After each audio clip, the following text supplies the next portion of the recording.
Last fall, just as the NBA season was about to start, I talked to John Calipari.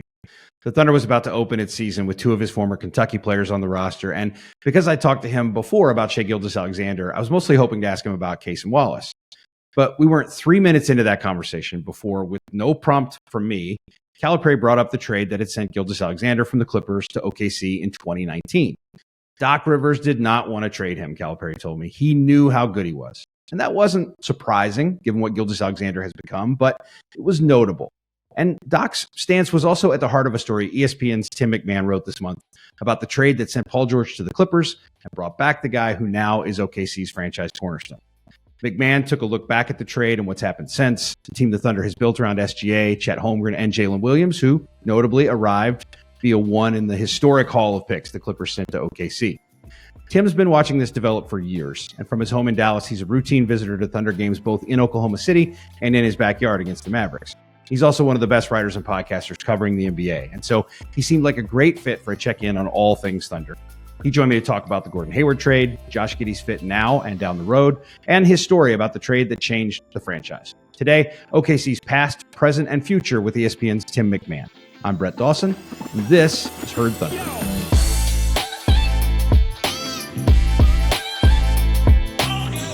Before we get started, thanks to the sponsors who make our show possible: MidFirst Bank, the National Cowboy and Western Heritage Museum, Fire Lake Casino, and your local Ford dealers. Drive into your best in Oklahoma Ford dealers today for the best deals on Ford's full lineup of trucks and SUVs.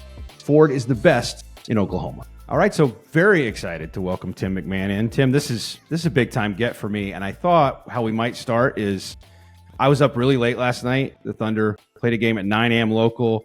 I wrote until like 3 a.m. I didn't get a lot of sleep. And I know on your podcast, it makes you very comfortable to just talk about people's sleep schedules and how hard they work and how late. Howdy, partner. The windy sleep update is definitely a highlight for regular listeners of the Hoop Collective. And I'm sure your people appreciate the Dawson sleep update. A good old DSU to get it started. Hopefully you had some coffee this morning and we're ready to roll. I am fully caffeinated. I'm good to go. I hung a picture in my office 5 minutes ago. Ooh, it might fall. That would make for live podcast fun. All good times. So, Tim, I'm going to try to wake up a little bit, and we got a lot of stuff to talk about. I want to talk about the story you wrote about the Thunder recently. It's the NBA, so I don't remember what day it was, but it was fairly recent. And we'll get into that. But I want to talk first about, I remember probably 2 summers ago on an episode of the Hoop Collective, I think going into the previous season, you sort of said like, hey, I kind of like what they have. I kind of like what they're building, like what they're doing. There was all this talk even then about when were they going to cash in all the stuff and, when might they go get another superstar? And your approach at that time was kind of like, let's just see what this is. What did you expect this to be at this point? And where are they relative to what you were thinking?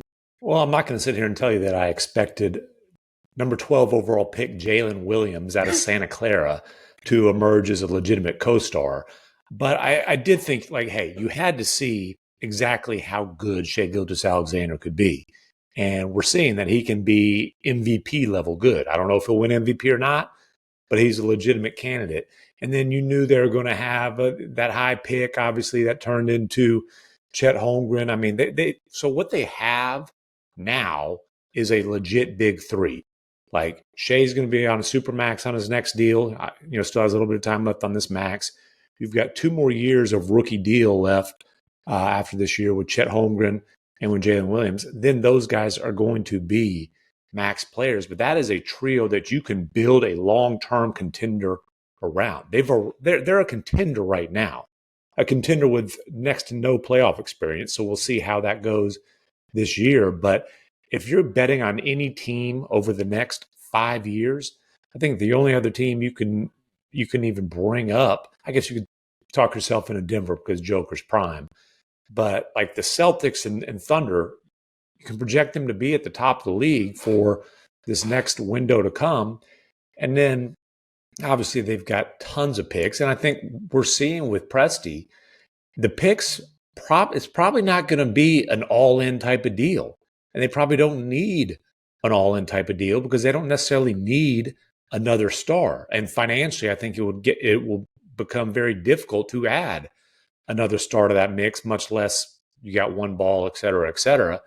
But those picks are going to be used for swings, upside swings, and we've seen it's becoming about swings at quality over quantity with some of the deals that he's made, and then just about managing the payroll that is a couple of years away from getting pretty expensive, which happens when you have a legitimate contender. Yeah, I mean, I think if you look at the trades they made recently with Denver, look at what they did with Denver, where Denver needed picks now. They need to identify players who can help them on value contracts, on rookie contracts.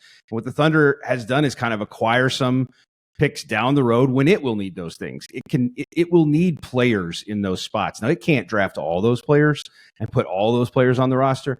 But I think to your point, about swings, it's also about, now it's not about, could we pile all this in and get Karl Towns or whoever the guy was 3 years ago everybody talked about getting.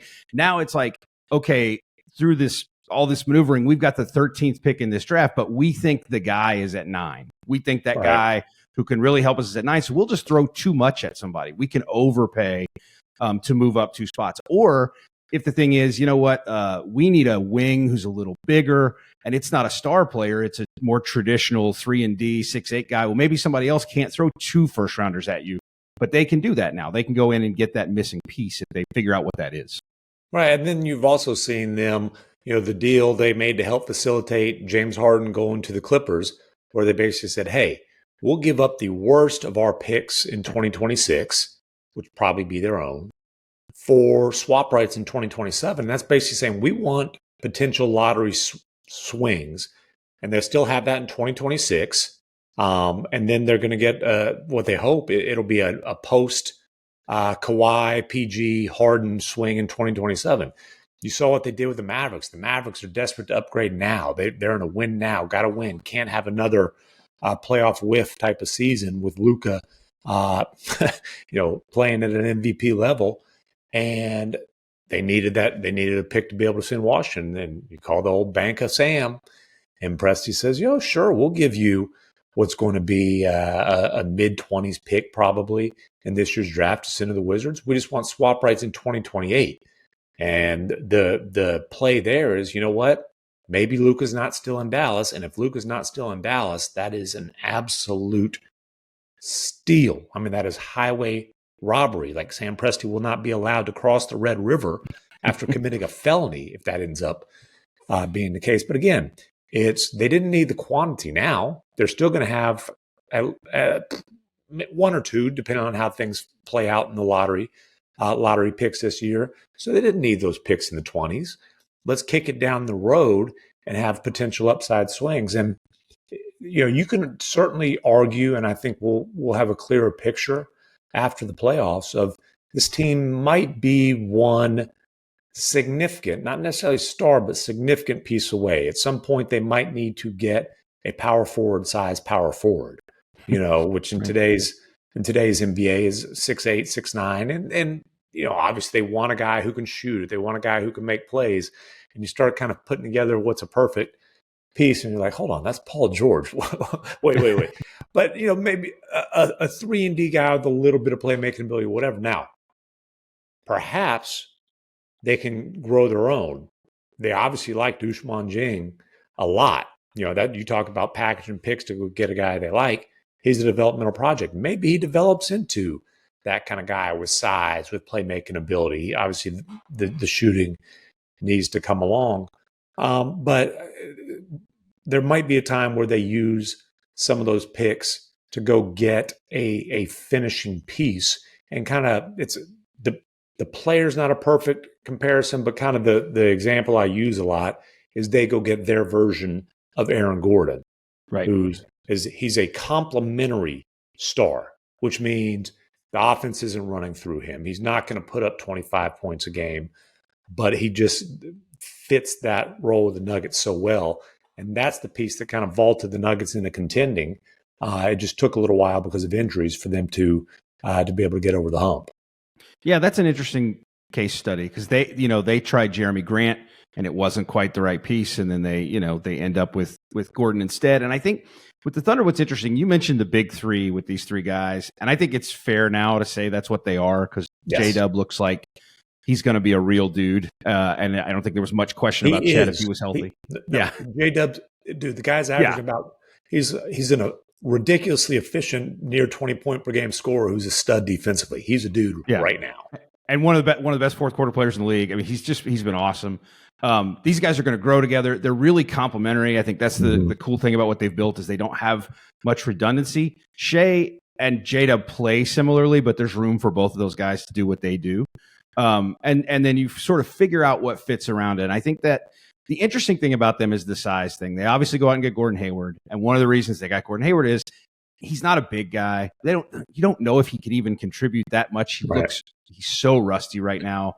He hasn't played. They keep saying he hasn't played since Christmas. I'd like to clarify the Hornets didn't play on Christmas. It was the day after. That's not maybe that's they not had did they have an inter-squad scrimmage? Yeah, I hope not. Steve Clifford's not happening anytime. Not happening anytime soon for the Charlotte Blue over there.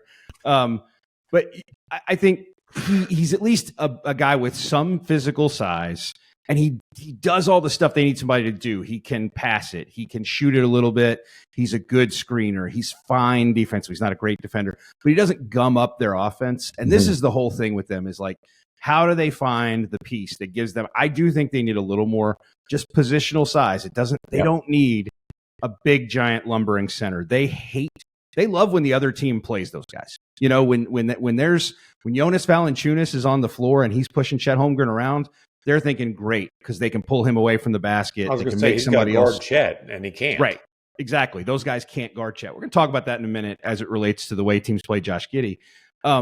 But like, I think the tricky thing for them is I don't think this is a championship team right now. And I don't think like you're not trying the game is not about winning rebounding. It's about winning games, and they win a ton of games. But when they get into a little bit slower game, are they just going to need a little more size? And I don't know like who the player is that fits that description, but I think eventually they'll have to get a bigger guy who does pass it, does shoot it, does set screens, and doesn't gum up the middle of the floor. Yeah, and look, Josh Giddey's the guy who doesn't look like he's going to be a long-term fit. I'm not sure if he's even going to be a playoff fit.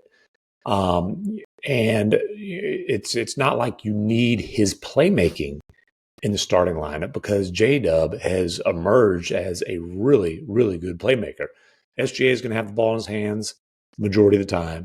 J-Dub is a big-time secondary playmaker. And then the fact that Chet has playmaking skills as a 7-foot shooter, really kind of opens things up there. And, it's not like they need some 6'10" banger like it's 1998.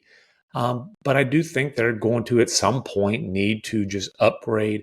And like I consider power forward in today's NBA to be a wing position. Yeah.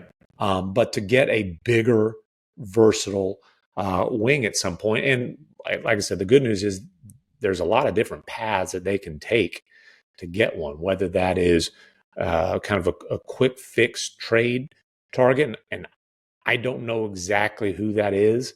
There's a reason why Sam Presti and his staff get paid good money to figure those things out, or potentially developing their own. And, again, Ousmane Dieng is like, that's the idea of what he might be able to become. I'm not sure he's anywhere close to that right now. But, again, they might end up with the 10th and 11th pick in this year's draft, or the 8th and 11th, whatever the case may be. Maybe you take another couple swings on those types of players. And the Hayward thing is interesting because, when they first made that deal, the first thing I thought was, that's a potential replacement for Giddey if it's not working during the playoffs with him in the lineup. If teams are just clogging up the middle, daring him to shoot threes, and he's clanking away.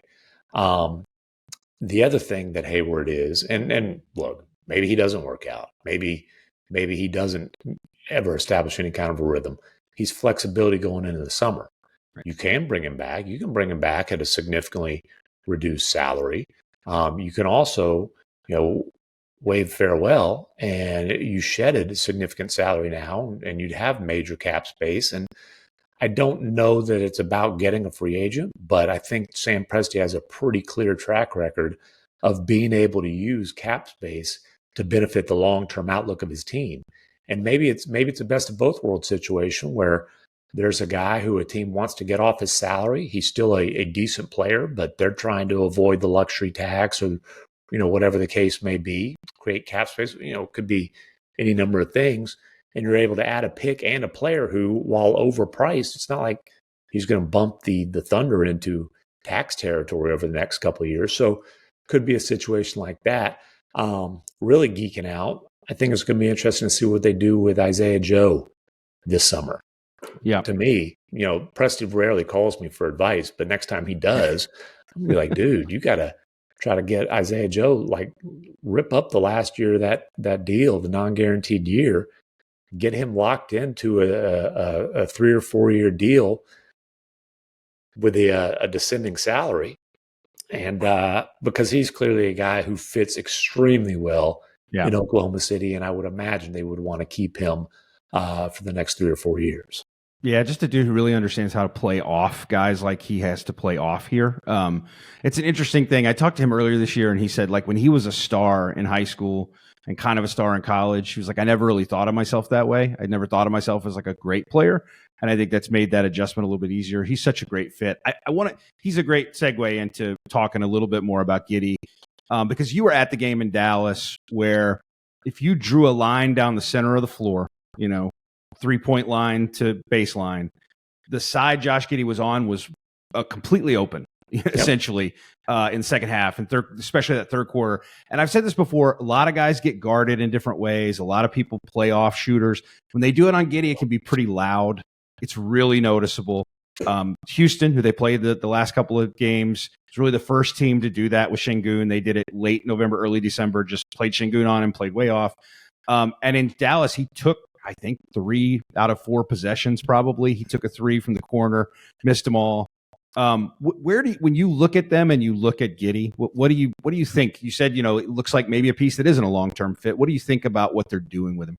Yeah, and look, I also covered the game where the Wolves won in Oklahoma City, and they did the same thing with Gobert, which is just, if Gobert doesn't have to respect a corner 3-point shooter, and he can just kind of, shuffle in and out of the lane, just avoiding defense at 3 seconds and clogging everything up the rim, you're going to have problems. And that was a game where Giddey hit 2 or 3 threes in the first half, and the Wolves are basically like, okay, keep doing that all game. Yeah. We dare you. And then I was also at the game against Boston, where the Celtics had a similar strategy with Kristaps Porzingis. And in that game, Josh Giddey did make the Celtics pay. But I think that the point is, like, you can go ahead and expect that's how teams are going to guard him. They're going to consider him to be like, we dare you to beat us with your jump shot. And they're going to try to take the ball out of SGA's hands. They're going to try to take the ball out of Jalen Williams' hands.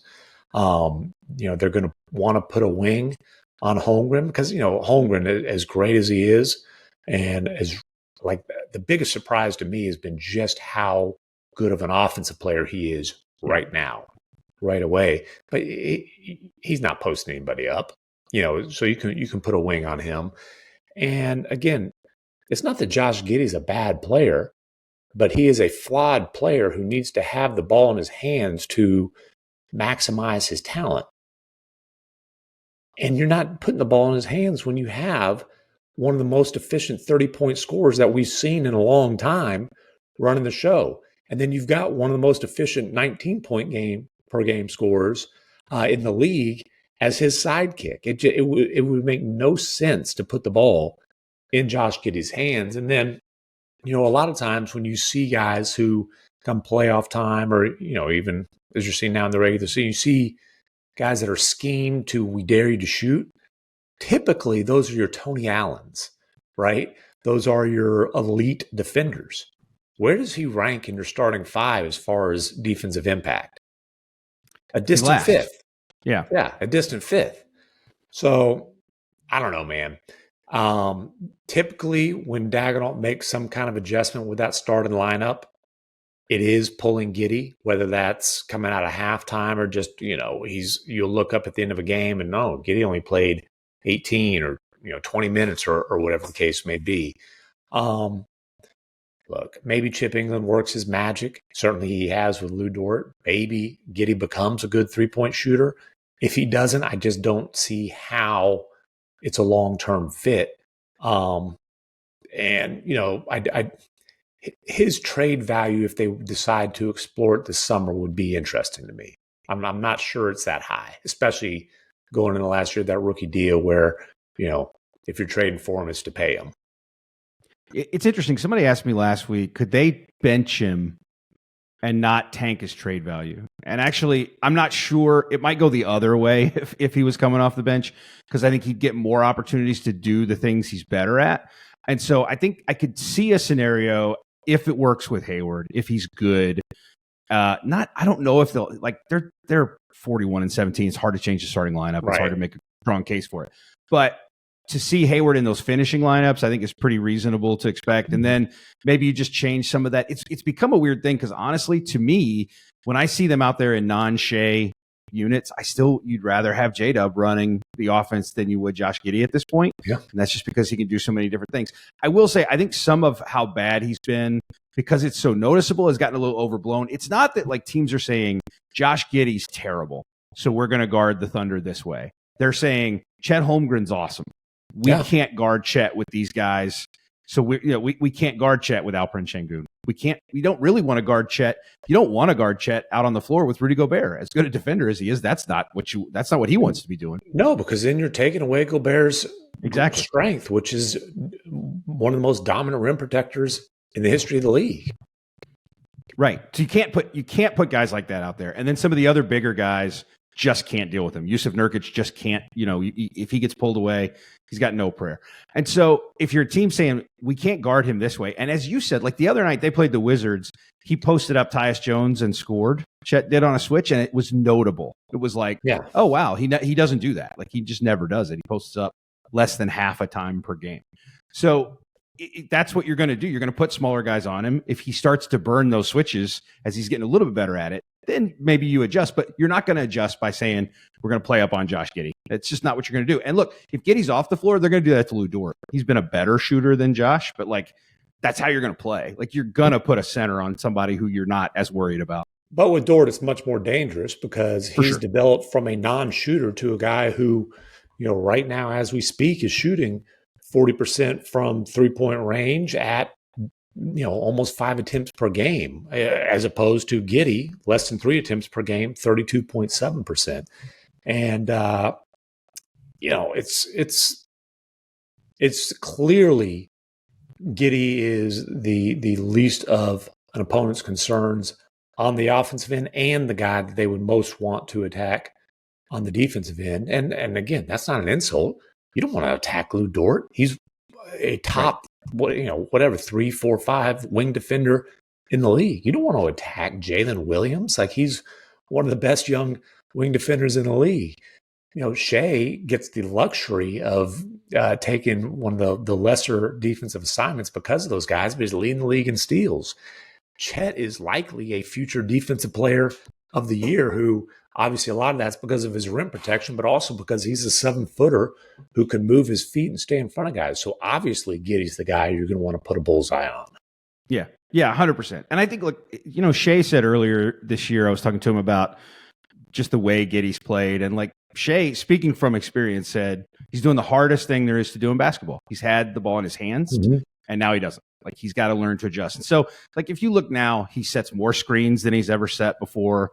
They're trying to do some stuff. They've tried getting him into some triple handoff stuff, using him like a big guy essentially. And I think that can work. And I don't know if it can work in the playoffs. We're going to see. I think this is still such a fact-finding year for them. But I do think the question is long-term is, maybe there's some value in him as in terms of getting him to a team where he could do more of the stuff he's good at doing. You put him with the ball in his hands and a bunch of shooters around him, I think he can run an offense. I just don't think he can run this one. And the other issue with Giddey is he's a poor finisher. Yeah. By NBA standards, you look up his shot chart on NBA.com and it's red in the restricted area.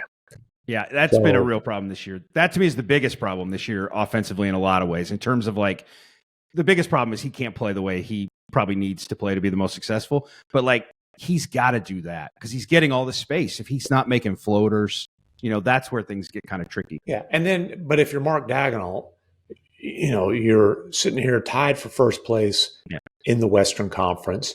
if you make some kind of lineup change, it's kind of an indication of panic, right? You risk completely losing a player mentally. You already stuck by Josh Giddey through major, off-court drama, off court issues. So, I think you've got to kind of consider the team-wide and individual psychological aspect of all this.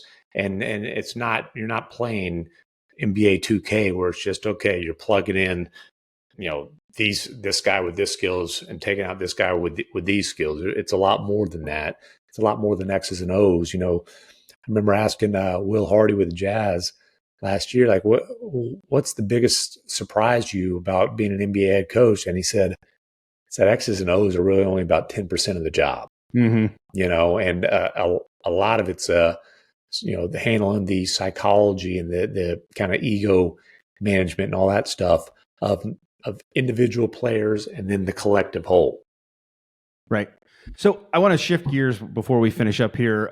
The reason we're talking about all this stuff, all the whether they're a contender and how all this stuff fits, is because of Shai. Mm-hmm. I was saying this earlier. I talked to John Calipari in October, and I was mostly calling him to talk about Cason Wallace because I've talked to him about Shai before. But we're not a minute into that conversation, and he says, "Let me tell you a story about Doc." And he's just telling me, Doc did not want to trade the guy. I saw him in the playoffs that year. I think they went to dinner after a game, and then they circled back when all this was going down with the trade. And he just, he knew at the time, like he said, Doc thought he had all-star talent. You wrote about this last week, and Doc said much the same thing. I mean, I think people think Doc wants a little retroactive credit for almost everything, but it was interesting timing. That interview was months ago, and I'm like, well, poor Doc is almost piling on. Yeah, it's running today. Yeah. So, but Calipari was saying this even then. This was back in October before I knew anything about the Doc Rivers thing, and I do think, I think we've heard since that it was in your story, right? They went to Kawhi and said, could it be this guy instead? Could this guy be your other guy instead of Paul? What as you did that story, just kind of revisiting that trade and talking to people about it, what stood out to you about just looking back at it now and talking to people what their thoughts were? Well, look, the number one thing, Doc thought Shai could become an all-star. He didn't even think this guy was going to be an MVP candidate as he's approaching his prime. Like, let's just make this real clear. SGA has exceeded all expectations, and like, there's nothing fluky about it. This is who he is. I'm just saying, like, you can have a crystal ball back then, but other than that, there's no way you were seeing this guy who was a good player as a rookie, was a second team all rookie selection and a starter on an 8 seed. He wasn't projected to become an MVP, right? So he has blown past all expectations. And look, at the time, Kawhi was trying to put together a team that could win a championship right then and there. And Paul George finished third in the MVP voting the previous year. I mean, he was a first-team All-NBA selection. He was a superstar in his prime. Obviously, the Clippers have not been able to cash in. And and Presti basically acknowledged it at the time. They were probably going to have to pivot and blow that team up the next summer. Paul George did them a massive favor by requesting a trade when he did, under the circumstances that he did, because it is the only time in the history of the league that a team was able to trade the reigning finals MVP without ever having the guy on the roster. It was the Paul George trade, but it was the Paul George trade for the Clippers to acquire Kawhi Leonard and Paul George. And those circumstances were baked into the value that Presti was able to get in return, headlined by SGA, or actually that's not true, headlined at the time by the historic haul of draft picks. And then SGA, Danilo Gallinari. And it's funny, I went back and looked at the press conference. Yeah. And again, this press conference was not just after the Paul George trade, but Russell Westbrook had been traded. So Chris Paul's on the way. was an awfully good summer for Presti. Led to a little bit of pain in a rebuild. But man, talk about getting ammo for a rebuild with all those picks. But it wasn't. There were 22 questions asked in the press conference. It wasn't until the 21st that somebody specifically asked about Shai Gilgeous-Alexander. He was brought up a little bit throughout, but it wasn't until like, hey, what exactly do you think you're getting? And the thing that Presti really hammered on was he's just scratching the surface. He's a sponge. And that's the thing that Doc did say is like, it wasn't just about the talent. It was about the work ethic. It was about the approach. It's about how seriously this kid took his craft and how he competed. But then you look at, in hindsight, nobody thought that they were going to cough up a lottery pick early on. Nobody thought that the Thunder were going to get a lottery pick in 2022 from the Clippers in that deal.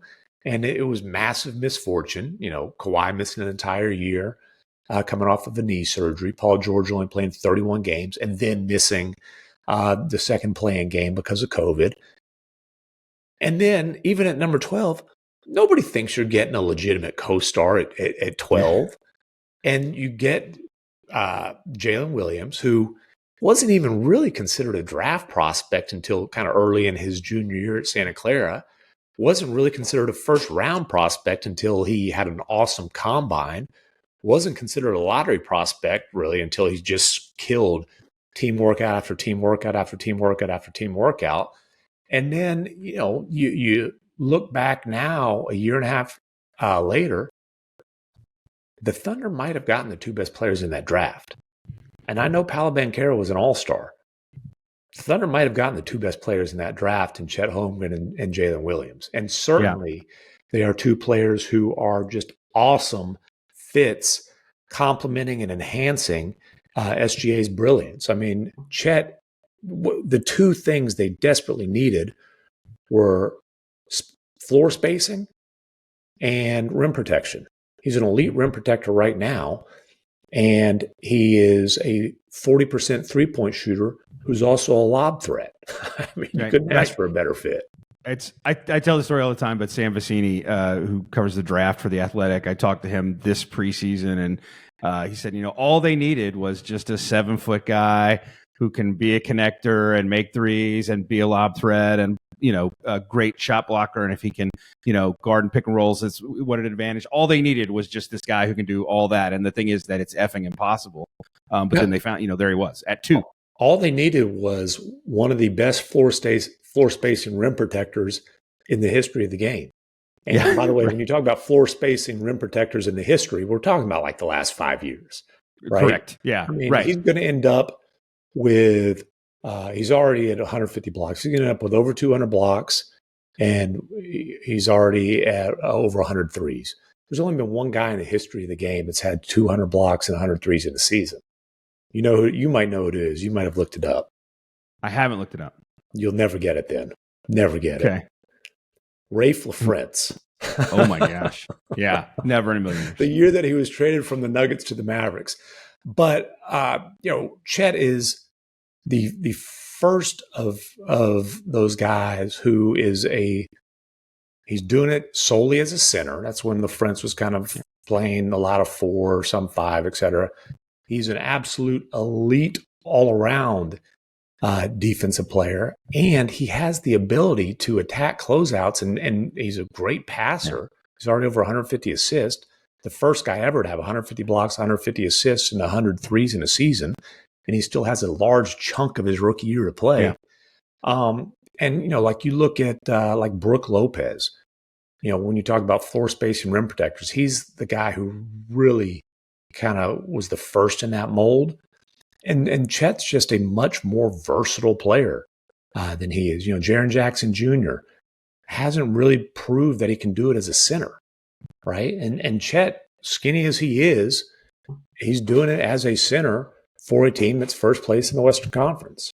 Yeah, it's crazy if you think about that. They may end up, with 40% of their starting lineup and 2/3 of their big 3 out of the same draft. The same lottery, and then their best player is a guy who was taken 11th in his draft. Who? Usman Jang? Shai was 11th in his draft, that's nuts. I mean, 11th and 12th when you look at you watch Shai and J-Dub play. You think about those guys being 11th and 12th in their respective drafts. You think they must have been the all-time greatest drafts. What's funny is Presti didn't do the Clippers any favors, because if he'd have drafted Jalen Williams at 11 when he used all those picks to trade up, and Jing at 12, then you still get SGA, but it's like you don't get SGA and the rising star sidekick from the Clippers in that deal. Plus, there's a conspiracy theory about that, that he did that very intentionally in order to be able to say that this kid, that they felt so good about Jalen Williams that they would be able to say down the road they got him and Shai out of this trade. There you go. And look, who knows what else they're getting, because they keep on, they've got picks to come, and they keep on kind of turning those picks to come into swings at potentially better picks. We talked about what they did with the swaps with Dallas, which is probably going to be the Clippers pick that goes to Washington. What they did with helping facilitate the Harden deal, that's using capital from that original Paul George trade. So who knows? It is funny, because one of the things that they did was kick back in a side deal, the Heat kicked back the pick the Heat owned from 2023 to 25, and that was another one of those hoping for a higher upside swing. The pick that the Heat ended up using was Jaime Jaquez Jr. So, you don't win them all. Not bad. I think Portland wouldn't mind having him right now. That's my maybe take the on Lakers. I mean, there's a few teams that could use him. Yeah. So before I let you go, you're down there in Luka land, and I want to talk about, and you're podcasting weekly with Timmy Goodtimes, the czar of the straw poll. I want to talk MVP for just a second. Shai is second. It's Tim Bontemps has said that's a good place to be in the straw poll at this time. That's typically been a good stalking position in the straw poll. I think there are people who still sort of view Jokic as an MVP type guy, and maybe those people view Luka as that, and certainly they view Giannis as that. I don't know, nationally, if the perspective is that Shai Gilgeous-Alexander is a guy who can actually win it, like he's a guy who's a candidate. But when it comes down to casting the vote, are people going to vote for him? And I wonder what you think it takes. What does it take for him to actually surpass Jokic and get there? First of all, I want you to refer to it by its official name, the BS poll, the bottom straw poll. If the Thunder win the West, I think that's probably the best thing that can happen to SGA's candidacy. He's going to have the numbers, whatever they are now, 31, 6'6", leads the league in steals. He's going to have the impact, the efficiency, and all those kind of things. I'll be honest with you, though, man. I don't know that anybody can beat Joker if Joker stays healthy. And it's like, you come out of the All-Star break, and Joker just has this run of monster triple doubles and wins. I mean, the first one he goes, I forgot the exact numbers, but it's the first time anybody had at least 15, 15, and 15 shooting 100% from the floor. And then he's got this 3-game stretch where he's, like 80-something points, 50-something rebounds, 45 assists. Only guy other than Wilt Chamberlain in 1968 who's had a run like that. It's interesting, though, because for the last 3 years, the 2 years Joker won it and even last year, the nerdy case, the analytics case, was Joker by a landslide. It wasn't close. And that's not the case this year. It is close. And, it's close between the 4 candidates, but there are analytics cases where SGA would come out on top. For Luka to be a real candidate, I think the Mavericks have to at least claim a guaranteed playoff spot. You can't be an MVP on a play-in team, even if you're averaging 35, 9, and 9 and doing it efficiently and, just putting up unbelievable numbers. And then, I think Giannis, I think the Bucks are going to have to finish strong for him to have any sort of a chance. What I would wager on happening was that SGA will finish, second or third this year. Because let's be honest, the other thing, it is a regular season MVP award. but you kind of need to see a guy perform in the playoffs before you can really convince yourself he's the most valuable player in the entire NBA. And you can say, well, this guy's had a playoff game winner, but you know what I mean. Yep. You know what I mean? And not 20, 21-year-old Shai Gilgeous-Alexander before he became this guy, but face of the franchise, SGA. I think a lot of voters are going to need to see him perform in the playoffs before being able to put him number one on ballots. So he's absolutely a legitimate candidate. I don't have an official vote. If I did, it would be very difficult for me not to put Nikola Jokic number one on my ballot. Yeah, I think that's reasonable. And I think the idea, I think that playoff point is a really good point that not a lot of people are making, that I think is not, is it fair? Maybe not, but like, this isn't about fairness. Like, is it fair that fatigue makes guys not win it?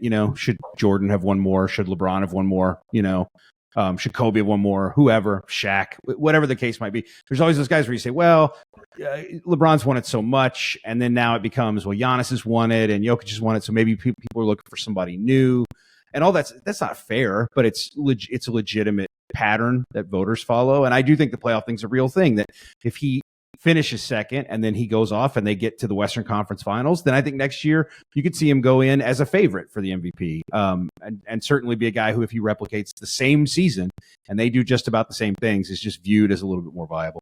Yeah, and look, if it's close and you need a tiebreaker, you just watch one of these guys have one of the most dominant playoff runs in recent memory and lead his team to a championship. That's a pretty good tiebreaker. And again, I think all four of those guys, like, I'm not going to knock the case of any of them, right? I think you can make strong cases for all four. I just think the strongest case is for Joker. Yeah, I think that's fair. Tim, I appreciate your time so much. People should definitely read the story you wrote about Shai and the trade and the Thunder and kind of where things are going and where they came from. Anything else you want to plug? Man, you've been good to me. I feel like I've paid you back for at least, I figure I got to pay you back for the full time spent on that drive from Tulsa to Oklahoma City after the preseason game. So this pays back almost half of it. That's all right. Yeah, fair enough. I'll take some more down the road for sure. Who knew back then that we had just watched one of the worst teams in the NBA? I mean, looked like it was going to be one of the worst teams in history for a while. The Pistons won that game, I think. Listen, that Oklahoma State alum, Cade Cunningham's got it going right now, baby. He's cooking. He's cooking. They're just great. They're just a few plays away. I saw our good friend James Edwards say just a few plays away from being 7-11 in their past 18. Just missed. So it's a real bummer. Tim, thanks so much for your time. I appreciate it. Everybody listen to the Hoop Collective. Check out Tim's work on ESPN.com. We'll talk to you down the road. All right, appreciate you, brother. Adios, amigo. If you're a first-time listener to the show and you haven't subscribed, you can do that on YouTube or at Apple Podcasts, Spotify, Amazon, or wherever you get your podcasts. And make sure to check out all the Thunder coverage at selloutcrowd.com. Thanks for listening. We'll talk to you soon.